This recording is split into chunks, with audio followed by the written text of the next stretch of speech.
Everyone, Radhe Radhe সবাইকে। হরে কৃষ্ণ, জয় শ্রী কৃষ্ণ। আশা করছি তোমরা সবাই খুব ভালো আছো, আমিও খুব ভালো আছি। চলে এলাম ছোটোখাটো মিষ্টি ভিডিও নিয়ে। তো দেখতেই পাচ্ছ সকাল হয়ে গেছে, একদম ফ্রেশ ট্রেশ হয়ে 7টা, আজকে একটু দেরি হয়ে গেছে জানো তো। 7টা নাগাদ উঠে ফ্রেশ ট্রেশ হয়ে এই যা 7টা 15 নাগাদ আমি জগিংয়ে বেরিয়ে গেলাম। তো দেখতেই পাচ্ছি আজকে এই জায়গাটা খুব সুন্দর লাগে, তার জন্য ভাবলাম একটা ভিডিওটা করে নিই। দেখো তোমাদের কেমন লাগছে এই জায়গাটা। দেখো চারিদিকটা তো সবুজ, ওদিকটা ধান ক্ষেত রয়েছে, এদিকে ফুলের চাষ, মানে এখানে এই দুদিকে চাষবাস হয়। তারপর কিছু ছোট ছোট বাড়ি রয়েছে, তারপর সুন্দর গাছপালা। আর এই যে বাড়িগুলোর মাঝখানে দেখো, মাঝখানে একটা মনসা ঠাকুর পুজো করার জন্য একটা মন্দির মতন করা রয়েছে। তারপরে দেখো দেখো গোমাতা, আর তো গলুটাকে দেখো, গলু পাড়া নিয়ে এখানে দেখলাম ঘাস খাচ্ছে সে।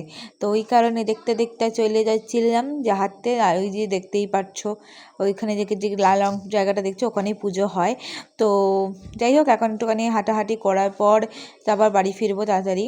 তো 5 কিলোমিটার তো হাঁটাহাঁটি হয়েছে। যাই হোক, কিছু করার নেই, এখন তাড়াতাড়ি করে হাঁটাহাঁটি করে নিয়ে আমি এখন বাড়ি চলে যাব তাড়াতাড়ি করে, কারণ আজকে আমার ক্লাস আছে। তো ব্রাইডাল ক্লাস, এই সেকেন্ড মিনি ব্লগে তোমরা দেখে নেবে যে আমি কী করলাম, কোথায় গেলাম, কীভাবে গেলাম। তো অবশ্যই দেখবে, সে অবশ্যই করব। তো চলো জগিংটা করে বাড়ি ফেরা যাক। আর তোমরা প্লিজ হিরোশি কপু চ্যানেল সাবস্ক্রাইব করে দিয়ে, আর সবাই যে গুড মর্নিং, রাধে রাধে, হরে কৃষ্ণ, জয় শ্রী কৃষ্ণ।